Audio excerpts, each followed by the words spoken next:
You are now listening to the IELTS podcast. Learn from tutors and ex-examiners who are masters of IELTS preparation.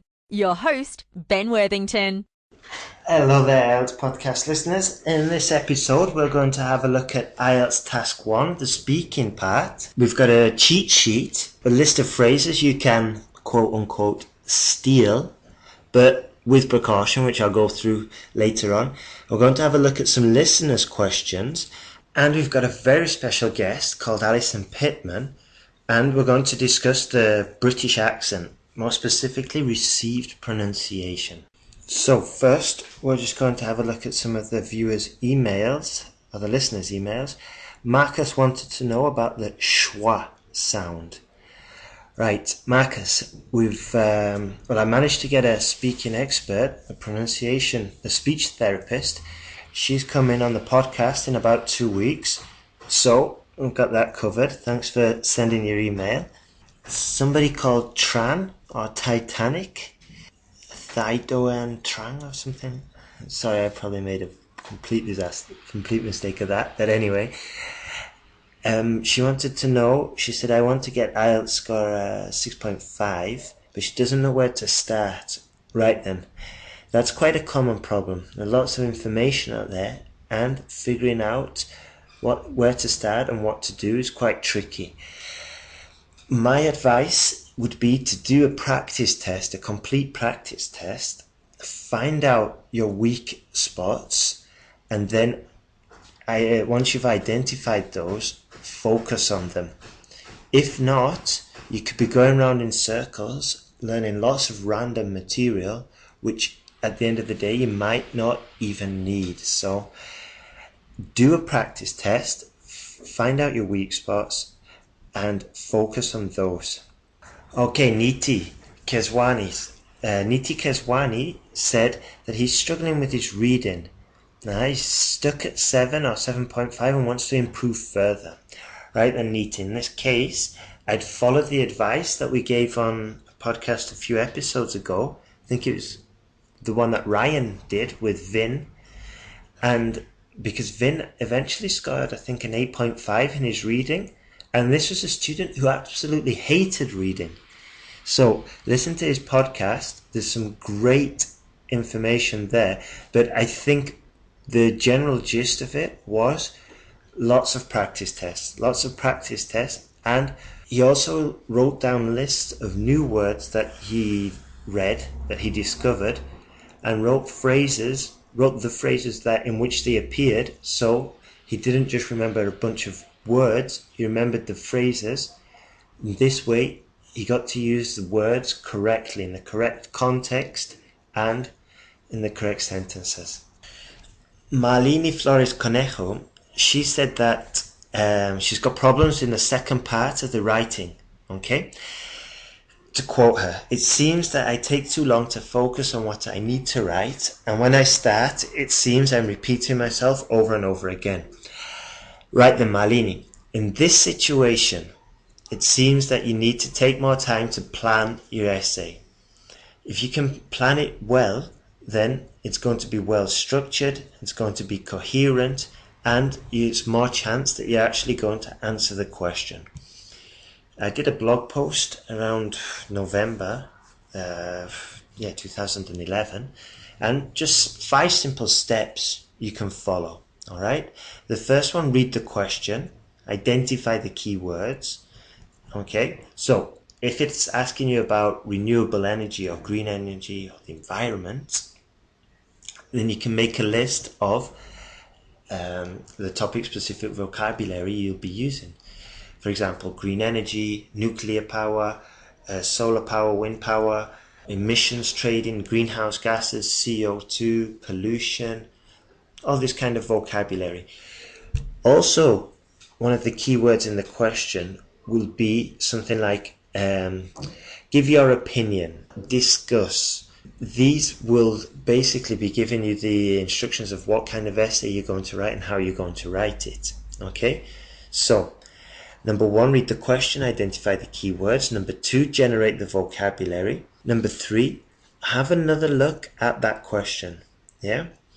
Be careful check that you're actually on the same page, so to speak, as the actual question. Yeah, because it's easy just to go off in your own world and write something which isn't really answering the question. Okay, so go back and read the question again just to make sure that you are answering it correctly. Okay, number 4, you structure it. Yeah, you've got to organize your paragraphs. You've got your introduction, probably your 2 paragraphs, and then your conclusion. Then, a very important factor that usually everybody forgets is to check it. Check your essay for mistakes that you have made in past essays. Okay, so if you know that you usually forget third person singular, or if you know that you usually have a problem maybe with somebody, anybody, nobody, look specifically for those errors and correct them. This is quite an easy way to pick up points or not to lose points, because you're going to get marked down for little errors like that. So you might as well allocate 2 or 3 minutes at the end of the essay period, at the end of the exam period. Okay, hope that helped you, Marlene. And just as a side note, one really important thing is being an international student isn't easy. Learning any language isn't easy. It takes lots of time, and I'm not going to be one of those tutors or marketers or businessmen that say, oh, pass the IELTS exam in 3 days or not, something like that. No, I don't believe that. I think it takes a lot of hard work, lots of practice tests, but the important thing is the actual attitude of the student. Yeah, and I know because I've been there, and I think the best thing is just to keep going, keep pushing through, and if you put in the hours, eventually you will get there and you will be speaking English with the IELTS score that you want. So just a little bit of advice there, just keep on it and you will get there. It's inevitable.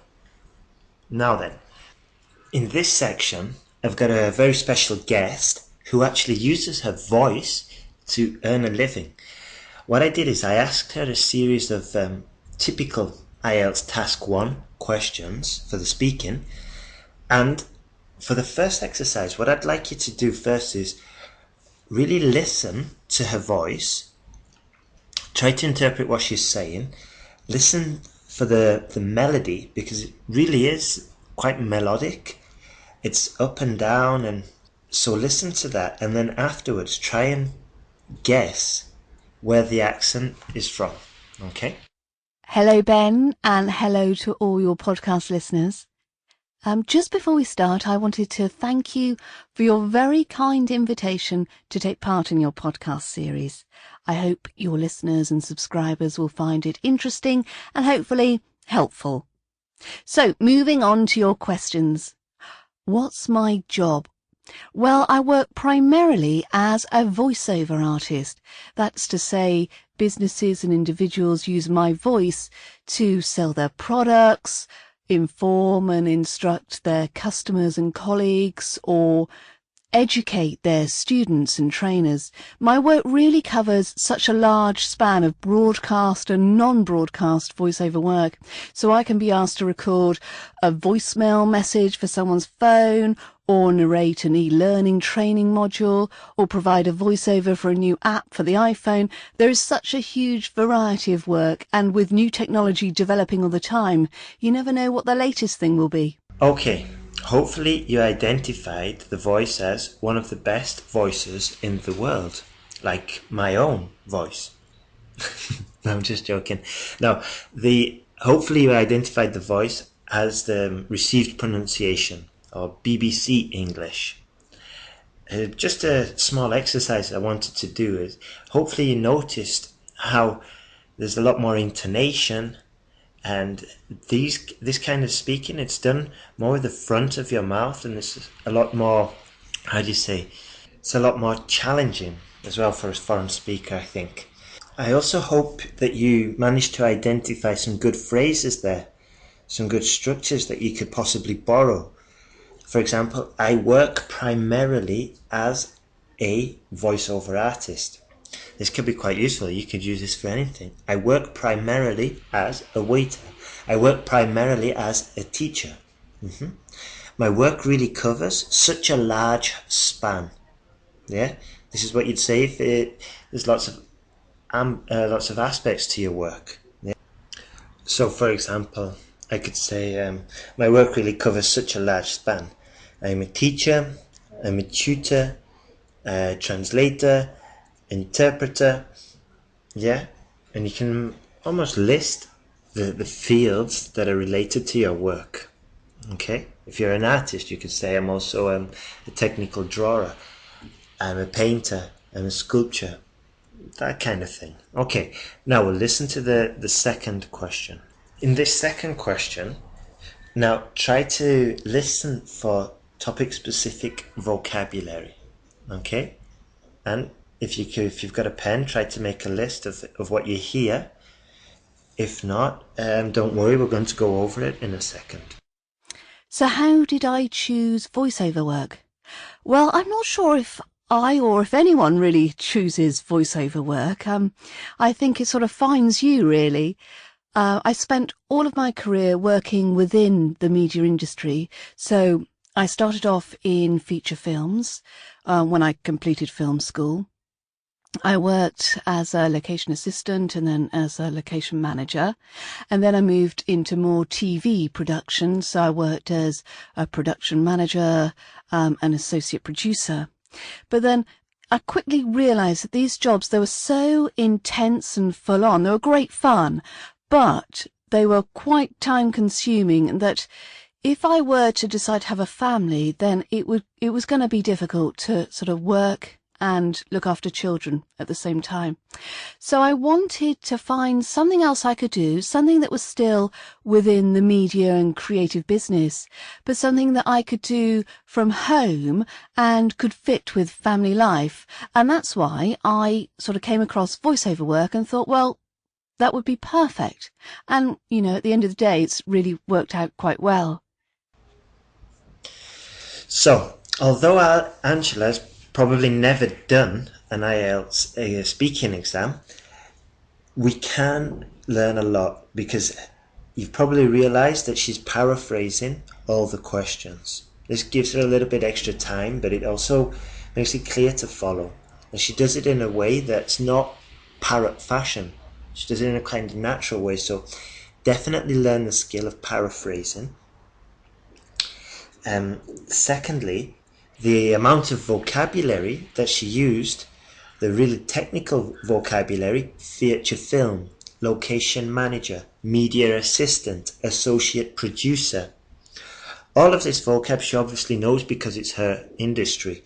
However, it's obviously good to learn all the vocabulary related to your work, related to your study, and then you can take the opportunity to impress the IELTS examiner with all these wonderful words that you learned, and of course learn them in the context. Yeah, doing this is also going to help you with maybe your immigration application. If you can write down what you've been doing and write it down in a professional way. Also, it's going to help for your university application. If you're having an interview with an admissions officer, they're going to be more than likely it's going to ask you similar questions. So it's a good opportunity to learn it now, learn it well, and then it's going to flow when you do need it in a more real life example, a more real life situation. Another aspect to notice was the use of adjectives. It gives a very descriptive picture of what was happening in that job. She says it's very intense, it's very full on, it's very time consuming. Yeah. I mean, maybe these are applicable for your situation, but if they're not, you can always learn some other adjectives. And it's worth taking the time to learn them, because you can learn them in the context, in the same context as you learned the other vocabulary. Yeah. So if you're learning vocabulary about your work and you're an associate producer, you might as well learn the adjectives at the same time. I was an associate producer. However, it was a very intense, full-on job, and it was very time-consuming. Yeah. The next part is quite simple. I'll just let you listen to it. See if you can pull out the questions that were asked, and see if you can pull out anything that's useful for you that you could just directly copy and of course apply to yourself. So how long have I been working as a voiceover artist? Well, I probably would say full time, probably for at least 6 years now. What is a typical day? Well, the great thing about voiceover work is that there is no such thing really as a typical day in terms of what scripts I'll be asked to record. The exciting thing for me is that many of my clients are international, so they're working and sending me scripts while I'm asleep in bed. So I've no idea in the morning when I open up my email inbox what I'm going to find. So it could be anything from narrating a documentary for television or recording a children's story for an audiobook. The variety is really what keeps this job so interesting. And then obviously apart from the recording, I spend my day doing the basic day-to-day running of a business. So as it's just me, I do everything from invoicing to marketing. Whatever needs doing, I have to do it. There we had a few phrases that were quite useful. For example, the great thing about, yeah? The exciting thing about. These are very easy to use, yeah? The great thing about studying abroad. The great thing about learning English. The exciting thing about being a student.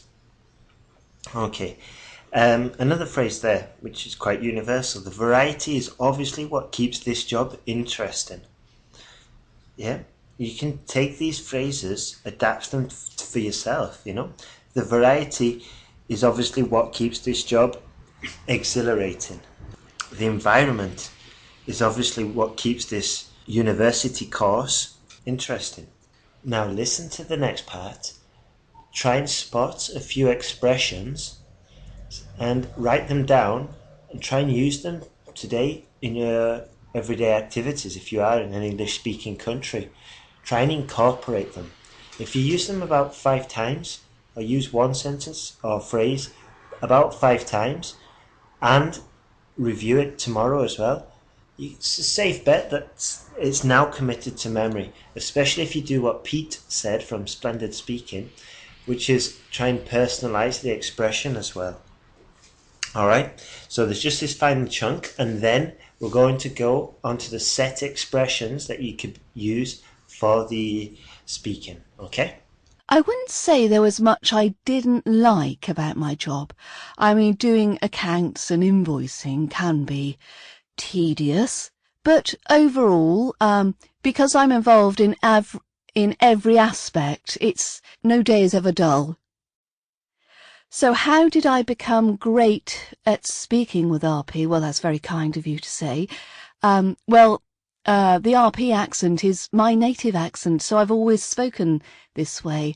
So I must have developed the accent from listening to friends and family and teachers and, you know, from the TV and radio programs. And I think your accent can be influenced by so many different people and so many different things. Is there a common mistake people make when learning RP? Well, I don't think there is. I think people come to learning RP with their own individual accents, and each native accent brings with it their own way of speaking. And there's such a variety between how certain sounds of letters and combinations of letters are produced between the different native accents and dialects. So that someone, say, with a Japanese accent will struggle with a different aspect of RP than, say, someone with a German accent will do.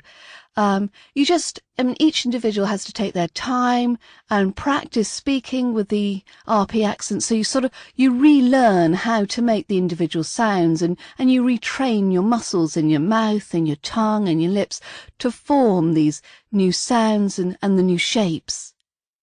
Right then. So I asked Alison if she would be able to record some set phrases, stock phrases, that students could use for the exam. Now, this is a perfect opportunity to listen, repeat, and try and mimic Alison exactly. However, when we're using set phrases like this, we have to be really careful.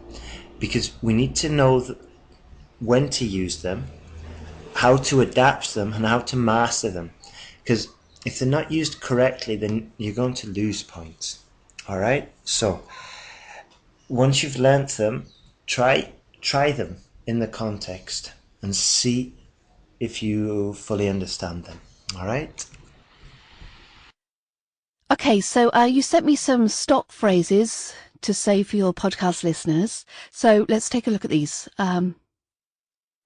The first section is expressions used when giving examples. So we would say, to illustrate this. To illustrate this. To give you an example. To give you an example.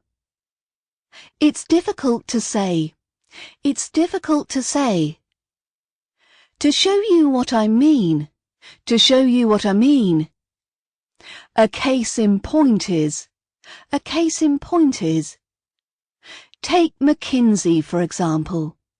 Take McKinsey, for example. So, this next section covers phrases you can use to give yourself time to think. So, you could say, well, to cut a long story short. Well, to cut a long story short. That's a good question. That's a good question. Let me think. Let me think. Well, to be honest. Well, to be honest. It's funny you should ask. It's funny you should ask. And here are the expressions you can use for active listening and responding to comments. That's an interesting point. That's an interesting point.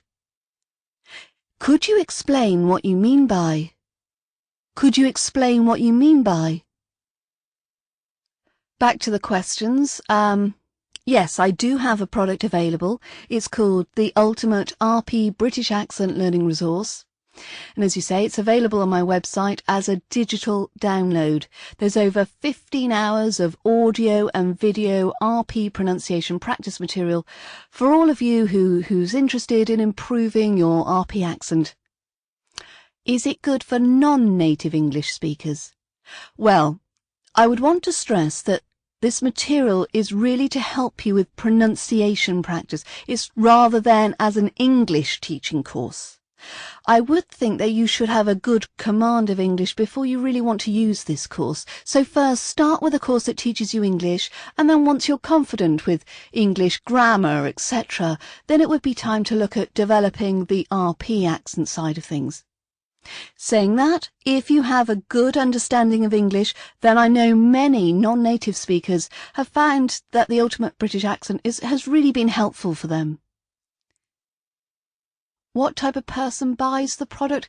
The training material appeals to all sorts of people, from students coming to the UK to study, to business execs wishing to speak more confidently with their international clients. The most popular aspect of the course? Well, hopefully I'd like to think that all aspects of the course are popular and useful. But I do get the impression that the most helpful aspect of the training material is the presentations called The Sounds in the British Accent, and this takes you right back to basics. This is how to form each individual vowel and consonant sound, and which are, the real building blocks to learning any accent. So if anyone was interested in finding out more, or indeed to purchase the Ultimate RP British Accent Learning Resource, then they should first go to the website, which is www.learningbritishAccent.com, and then click on the Ultimate British Accent link. Well, thank you very much for listening, and thank you very much for the invitation to be on the show. And I hope you've enjoyed it. Bye for now. Okay, hope you liked that podcast. We've just got a few minutes left, so I'd just like to ask if you're actually learning from these, because I remember when Bronwyn, she said, there's two parts to learning. There's discovering new material and reviewing it.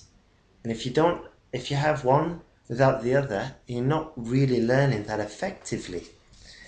And it also reminded me of what Esther said to me the other day. Esther, the speech therapist. She said that one of the best ways for students to learn is with the headphones and with the actual written words of what's been spoken in front of them as well. And Tish said the same, who's also an experienced IELTS tutor. She said it's one of the best ways, because if you don't understand a word that you hear, well, you can see it in front of you.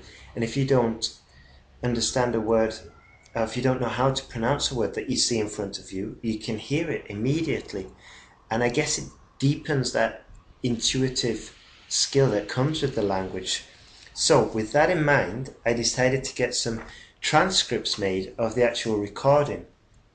And going back to what Bronwyn said, the ex-IELTS examiner, and going back to what Ryan said just a few episodes ago about doing 50 practice tests, I thought, well, there's no real reason just to give out the transcript but not actually test if it's been learnt. So decided to make it in the style of an IELTS practice test.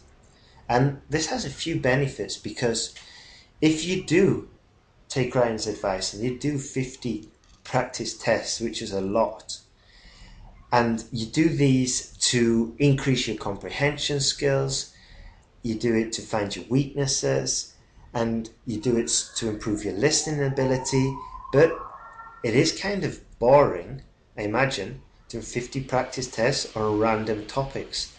Maybe you do it about penguins in Brazil, or whiskey in Scotland, or some other esoteric topic. I thought it would be good if you could do an actual practice test, or IELTS style practice test, on the actual topics that we discuss in the podcast. So if you are going to spend hours and hours trying to improve these skills, you finding your weaknesses, improving your comprehension, all the rest of it, why not do it on information that's beneficial to you, that's going to actually help you in about a month or so? So I decided to do these practice tests and couple it with the transcript. So have a look at the website, and there's one other thing.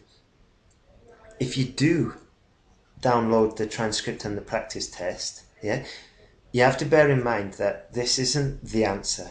In fact, there is no IELTS answer, solution, so to speak, or magic pill to swallow. It's if you do these tests, the thing you have to bear in mind is that they will have a bias, of course, towards education, towards learning. You still need to find and get familiar with other subjects such as technology, health, society, pollution, all those other IELTS topics. However, with improving your comprehension skills, improving your study skills, exam skills, there will be a benefit. So go to the website, download those, check them out, and of course, tell me what you think about them. All right, and keep studying, and all the best. And if you've got your exam coming up soon, wish you all the best, and make the most of it. You're almost there. Okay, guys, see you later. Thanks for listening to IELTSPodcast.com. And remember to leave your email for updates and early access to new podcasts.